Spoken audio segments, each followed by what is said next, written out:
여러분에게 있어서 재물은 어떤 것입니까? 이 부분이 여러분의 생애의 전부라 해도 아마 지나치진 않을 것입니다. 선하지 못한 저나 여러분인데 오늘 이 시간 이렇게 부르시며 응답한 이 한 가지 사실만으로도 우리를 선하게 여겨주십니다. 이유는 그 긍휼과 사랑 때문입니다. 자, 이 긍휼과 사랑을 포기하지 못하셔서 우리를 부르실 때 네 하고 대답하는 이 사실 하나 가지고 그분은 긍휼과 사랑으로 여겨주시되 우리를 선하게 여겨주십니다. 그리고 이 사랑과 긍휼로 이후로 살아가게 하고 싶으셔서 그 모든 준비를 아주 완벽하게 이루신 분이기도 합니다.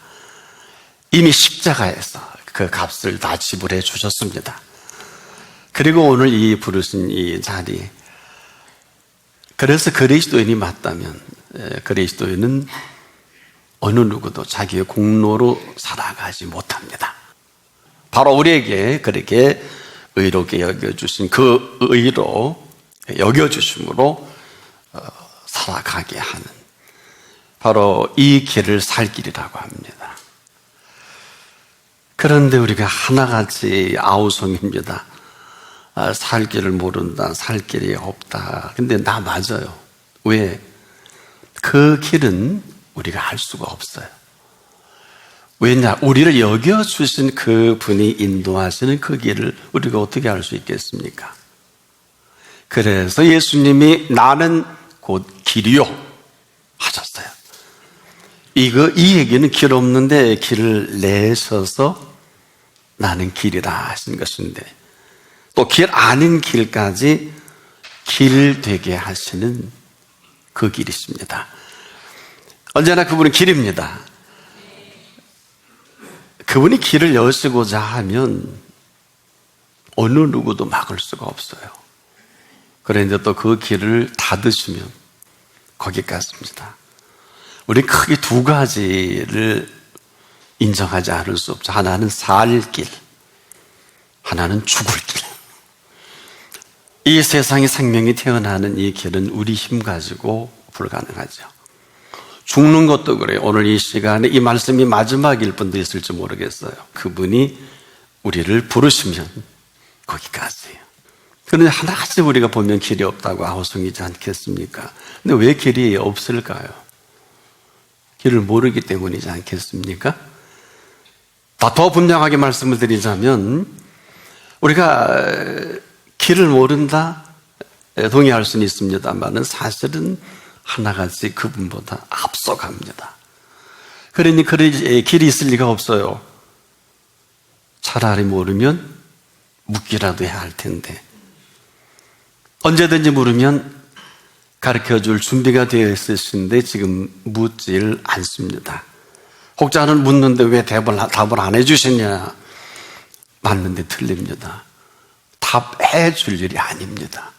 그러면 답하실 때까지는 기다려야 합니다. 왜? 그분을 믿기 때문에.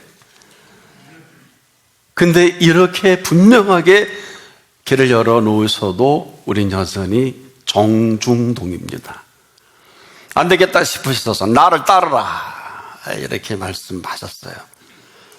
자, 보세요. 이것은 지금도 길 아는 길이 위에 사는 길, 근심하는 길, 염려하는 길, 걱정하는 길.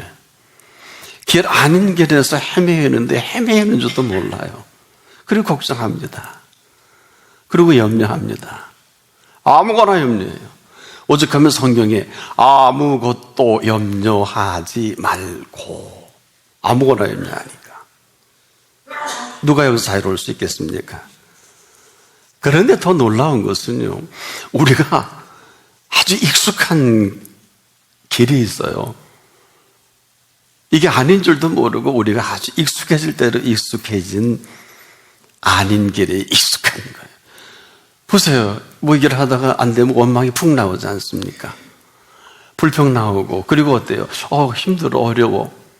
맞는데 내가 이 일을 처리해야 될 일이라면 맞겠습니다만은 저나 여러분이 처리할 수 없는 일들이 어마어마하게 많습니다. 보세요. 오늘 아침 하루를 일어나서 공부를 하든 일하든 무엇을 하든 할 만한 건강이 있어야 합니다. 이게 보통 사건이 아니에요. 우리가 지금 이렇게 사니까 사는 줄 아는데 삶이라는 것은요, 생명을 주신 분이요, 살게 하셔야 합니다. 그런데 우리는 이 길 아닌 것에 아주 익숙하게 잘 훈련이 되어 있고 잘 세팅이 되어 있습니다. 그래서 지금도 오늘 이 시간 이후에 저나 여러분 모두가 그 길이어야 합니다. 길 아닌 길에 지금까지 너무 익숙하게 쉽게 지금도 살아갑니다. 근데 이게 편해요. 내가 좋기도 하고요. 뭐 싫은 것만 아닙니다. 근데 이 길이 가야 할 길이 맞다면 얼마나 좋겠습니까? 그런데 나는 알아요. 우리에게 재앙이 아직 떠나지 않았다. 나만 아는 재앙이죠. 이 사실을 오늘 성경은 이렇게 정리를 합니다. 죄인에게 임한 재앙이다. 오늘 본문에 이것을 이렇게 쉽게 말씀했어요. 재앙은 죄인을 따르고, 사실 재앙이 먼저가 아니라 죄인이기 때문에, 여러분 죄인이 할 수 있는 것은 죄 짓는 일이고, 죄인으로 말미암아 자녀처럼 태어나는 게 재앙이지 않습니까? 그 재앙의 아비는 죄인이에요. 떼려야 뗄 수가 없어요. 그래서 재앙이 죄인을 따르는 게 상식이에요. 재앙은 절대로 의인을 따르지 않습니다. 이 재앙이 설 수 있는 곳은 죄인밖에는 없어요. 그러면 선한 보응은 어떨까요? 선한 보응은 순리적으로 의인에게 임하는 게 맞습니다. 이게 순리예요. 정확하게 정리해 드릴 때 의인에게는 재앙이 없습니다. 재앙은 재앙이 가는 길이 있고 의인은 선한 보응으로 갈 것밖에 없어요. 재앙이 따르는 길은 죄인밖에 없어요. 이 얘기는 우리가 지금 한번 정리해 볼 필요가 있는 것은 의인에게는 재앙이 임할 수가 없는 사실을 성경은 아주 이렇게 선명하게 우리에게 말씀해 주고 있단 말이에요. 시편 91편 7절에 보면은 천인이 내 곁에서 만인이 내 우편에서 엎드러지니 이 재앙이 내게 가까이 못하리로다. 우리 얘기가 아니에요. 바로 이 말씀하시기 전에 시편 91편 5절로 6절에 너는 밤의 놀램과 낮에 흐르는 살과 흑암 중에 행하는 연병과 백주에 황폐케 되는 파멸을 두려워 아니하리로다. 왜일까요? 왜일까요? 우리에게 지금도 우리가 이 실체를 잘 모르고 살아가는 이런 것입니다. 화가 내게 미치지 못하며 재앙이 내 장막에 가까이 오지 못하게 저가 너를 위하여 사자들을 명하사 모든 길에 너를 지키게 하심이라. 이게 의인이 가는 길목이에요. 아니면 아니에요. 왜 아닐까요? 안 믿는데 뭘. 아무리 돈이 많아도 쓰지 않으면 돈은 아무 소용이 없어요. 내가 마음으로 사랑한다고. 사랑은요, 사랑할 때까지 사랑이 아니지 않습니까? 어때요? 짝사랑은 사랑도 아니에요.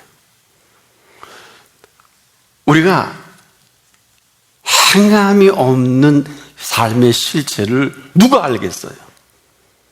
이걸 성경은 죽은 거다 이렇게 표현하는 게 맞는 거예요. 여러분, 믿음은 살아있는 믿음이에요. 죽어있는 믿음이 아닙니다. 그래서 이 믿음은 반드시 동선이 있어요. 믿음은 살아있는 믿음이기 때문에 삶의 동선을 인도합니다. 지금 내가 살아왔던 길이 아니에요. 그분을 믿으면 그분은 살 길로 오늘도 우리를 인도하시는데 왜 이 길목에 들어서지 못하느냐? 내가 익숙한 아주 잘 길들여진 삶의 길목이 있어요. 그건 여러분이 더 잘 아실 것입니다. 한마디로 다른 삶을 살아가게 하실 선한 보응이란 말이에요. 아니면 아니고요. 어떻습니까? 정리해보자고요. 선하게 여겨주셔서 감히 의인이 아닌데도 의인이라 칭해 주신 그 실체라는 것은 화가 내게 미치지 못하며 재앙이 내 장막에 가까이 오지 못하리니 저가 너를 위하여 그 사자들을 명하신 사람이에요. 하룻밤에 사내립이 이끄는 18만 5천의 군대를 천사가 하나서 밤새 송장이 되게 하죠? 이 사자예요. 단수입니다. 이거를 믿는 사람만 예수 믿는 사람이에요. 이 가운데도 지금 천사가 수정됩니다. 어마어마한 하나님의 사자가, 저는 이 사실을 너무나 많이 봅니다. 저는 이 말씀을 전할 때 수많은 죽을 암에 말게 있는 분이 고침을 받은 것을 간증해서 압니다. 저는 몰라요. 왜? 내가 한 게 아니니까. 안수한다든지 축사한다든지 뭐 그런 거 잘 몰라도 되더라고요. 이게 뭘까요? 선한 보응입니다. 다른 삶을 살게 하신 살아 역사하시는 하나님의 역사하심이에요. 그러니까 재앙이 죄를 따르는 거 이거 당연하죠. 선한 보응이 의인을 따르는 거 당연하고요. 그런데 여기서 멈추는 게 아니라 선한 보응은 하시라도 현재 진행형이다. 어느 정도일까요? 그냥 요약을 해드릴게요. 자자손손에게 끼칩니다. 그래서 예수를 잘 믿는 개인이나 나라나 공동체를 보면 아브라함의 하나님, 이삭의 하나님, 야곱의 하나님, 요셉의 하나님까지 아름답게 이어져 가는데 이걸 오해 곡해한 사람들이, 이상한 이데올로기에 빠져있는 사람들은 세습이라고 하더라고요. 선한 보응은 어때요? 자자손손에게 끼쳐도 이것은 우리의 몫이 아니라 그분이 하시는 일이에요. 아니, 어머니 아버지가 그렇게 믿는 좋은 거라면 애들이 아마 다음 주부터 나올 거래요. 은혜 받고 와서 짜증내고, 은혜 받고 와서 지적질하고, 은혜 받고 와서 잔소리하고, 그 맨날 내버려둬도 되는데 공부하라 그러고, 그럼 뭐 공부하라고 안 하면 어떡해요? 본인이 하세요? 우리가 이게 다 못할 짓입니다. 그러면서 그 아이들은 원한이 맺힙니다. 부모님에게.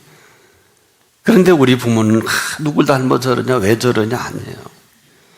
사실은 아이들이 얼마나 고독한 줄 아세요. 오늘 은혜가 된다면 제가 하렸다고 그러지 마시고 아이들에게 그렇게 많은 사랑 받았으니 꼭 사랑을 한번 줘보세요. 분명한 것은 재앙은 죄인을 따를 때 선한 보응은 의인을 따르게 하십니다. 이 이야기는 자 정리해보자고요. 죄인의 재물은 의인을 위하여 쌓이느니라. 죄인의 재물은 의인을 위해 쌓여가느니라. 이것은 우리가 의인이라 여겨주신 이 여겨주심이 얼마나 대단하고 얼마나 어마어마한지 의인으로 살아가는 삶의 동선을 말씀하고 있는 거거든요. 삶의 동선. 자, 왜 의인이어야 하는가에 답이기도 해요. 의인은 의롭게 여겨주신 그분의 살아가는 몫이 우리에게 있지 않고 그분께 있어요. 왜? 우리는 의롭지 못한데 의롭게 여겨주셨거든요. 그리고 우리에게 맛보지 못한 세계를 허락해 주신 분이기도 합니다. 사실 우리가 한 게 아무것도 없는데 이런 세계를 오늘도 열어놓으시고 우리에게 맛보게 하시는 살아계신 그분이시거든요. 자, 아무것도 한 건 없어요. 우리 항상 공로에 잡혀서 자, 구원만 해도 그래요. 감히 구원 얻을 수 없는 저희들을 십자가의 피값으로 구원해 주셨지 않습니까? 이 플러스 알파가 어마어마한 거예요. 구원에 감추어진 이 비밀은 성경에 굵직하게 약 8,000가지 약속을 해주다. 굵직한 것들. 합하면 한 3만 가지가 넘고요. 약속에 우리에게 해주실 약속. 우리를 자녀 삼아주신 이 사실에서 절대로 멈추는 것이 아니고 이 자녀된 사실로 사실되게 하는 이 사실이 뭘까요? 이것은 지금도 부모님의 영향력 아래 자녀가 자랍니다. 자, 우리가 참 돈 많은 재벌집의 자녀는 그냥 아버지가 돈 많은 재벌이기 때문에 재벌집 아들이라 그러지 가난한 집 아들이라 그러질 않아요. 우리가 한번 이 사실이 왜 중요한가? 하나님의 자녀이면 하나님의 자녀로 살아가는 게 맞아요. 자녀다운지 안 다운지는 그 다음 문제입니다. 여러분이 무슨 자녀가 공부 잘하고 착해서 자녀 삼아줬나요? 안 그렇잖아요. 훌륭한 인물 된 자녀입니까? 안 그렇잖아요. 어떤 친구는 몸이 불편한 친구도 있고 좀 부족한 친구도 있고 그럴수록 애정이 더 가지 않습니까? 자녀는 자녀 삼아주신 분의 몫입니다. 죄인의 재물조차도 의인을 위하여 쌓여가게 하신 주인이십니다.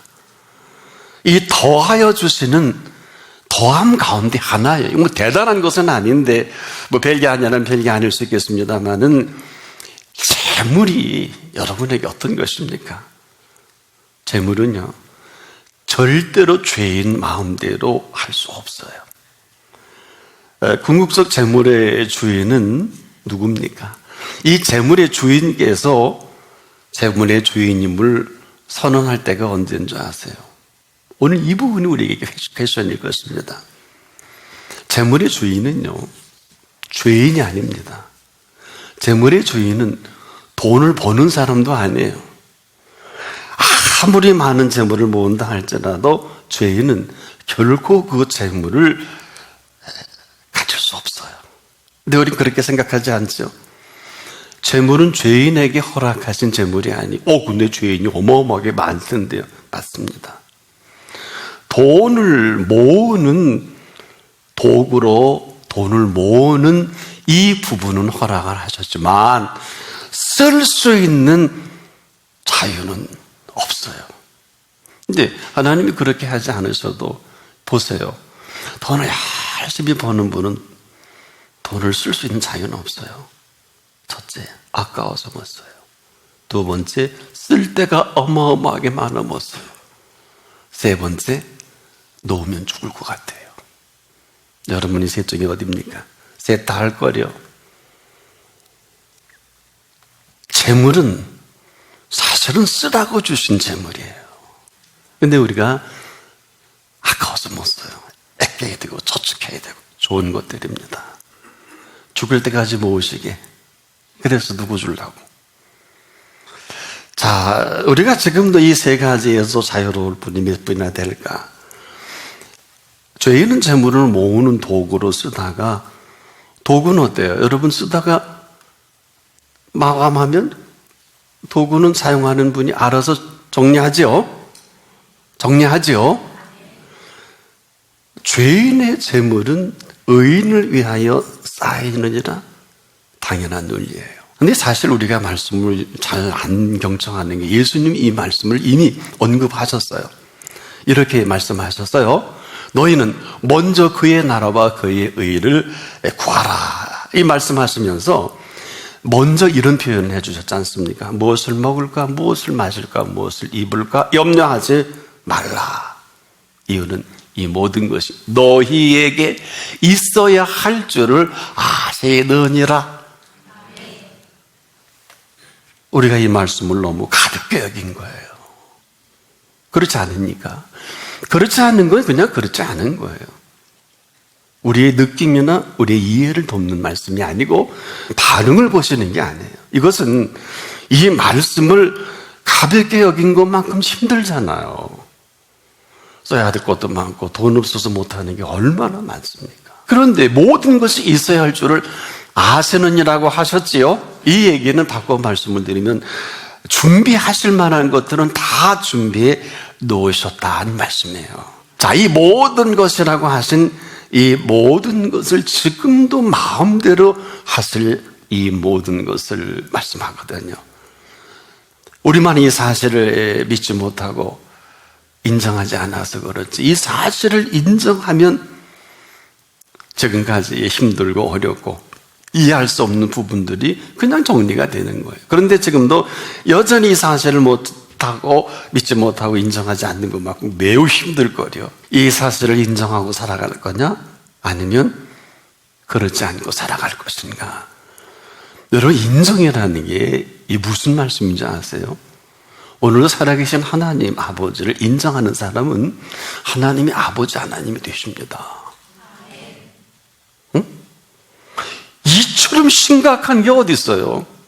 하나님 아버지를 하나님 아버지로 여기고 사는 사람은 오늘 생의 마지막 순간이 온다 할지라도 할 말은 합니다. 그런 건 그렇다고 합니다. 아닌 건 아니라 합니다. 여기까지예요. 그분이 들으시기 때문에. 인정은 그 순간부터 그 사실을 만나서 살아가게 하는 그 길을 살피라 그래요. 살아계신 하나님을 믿는 믿음 하나로 오늘 우리 삶의 이전과 이후로 시작하게 하실 분이 있습니다. 그럼에도 허물과 부족이 많아도 의로 여겨주심으로 살아갈 모든 마스터 플랜이 준비되어 있는 분이십니다. 어떻게 하실래요? 이를 위해 십자가상에서 피 깎아서 치르셨어요. 하나님 하실 일 다 하셨어요. 잘 살아야 되는 게 아닙니다. 잘 살 수밖에 없습니다. 잘 살게 하신 거기 때문에 뭐 우리가 아는 부여를 말하지 않아요. 무슨 얘기냐? 오늘도 우리가 알지 못하는 시간과 공간과 알지 못하는 선한 보응으로 준비된 이 모든 것을 여호와 이르라 그래요. 거기 들어오실래요? 거기 머무실래요? 눈으로도 보지 못하고 귀로도 듣지 못하고 우리의 마음으로도 생각지 못하였다 함과 같으니라. 이전은 재앙일 거예요. 이후로는 여겨주시는 이 선한 보응으로 살아가게 하시는 보응입니다. 보세요. 선한 보응은 의인에게 이르니라. 이것은 무슨 얘기입니까? 우리가 애쓰고 수고하지 않은 그런 부분들을 그분이 준비해 주신 그 인도로 조건이 있어요. 무릇 하나님의 영으로 인도함을 받으셔야 합니다. 무릇 하나님의 영으로 인도함을 받는 그들은 곧 하나님의 아들이라 그랬어요. 그리스도 영이 없으면 그리스도 사람은 아니거든요. 그래서 힘든 거예요. 그래서 늘 염려, 걱정, 근심이 떠나지 않는 거예요. 이건 약속이에요. 우리의 의사를 묻는 건 아닙니다. 무릇 하나님의 영으로 인도받는 게, 다시 정리해보면 죽어있는 하나님의 영이 내가 인정을 하고 예수를 나의 구주 나의 하나님으로 모셔드릴 때 그 죽어있는 영이 살아나는 시작이에요. 이걸 born again, 거듭남의 시작이다. 그래서 예수를 나의 구주 나의 하나님 인격적으로 인정하는 게 이렇게 중요한 사실을, 자녀되는 권세를 주셨나니, 우리 의지와 관계없이 이 사실이에요. 권세예요. 이 권세라는 게 뭐예요? 권력과 세력입니다. 여기에다 권능까지, 두나미스의 권능까지도 우리에게 얹어서 살게 하신 것이 그리스도인의 오늘입니다. 내가 그 영을 인도함 받고 살아갈 것인지 아닌지는 내가 결정해요. 내 의지로 선인은 그 산업을 자자손손에게 끼치고 살 거냐, 죄인의 재물은 의인을 위하여 쌓이게 할 거냐, 그건 내가 선택합니다. 각자 어떻게 살아오셨나요? 의인으로 살아갈 것인지 죄인으로 살아갈 것인지, 내 의지로 주신 이 선물이 나머지를 결정할 겁니다. 남이 안 해줘요. 부모도 형제도 아내도 남편도 아무도 못 해줘요. 의인으로 의롭게 하시는 그 권능으로 오늘 한 분 한 분이 살아가는 은혜가 있기를 축복합니다.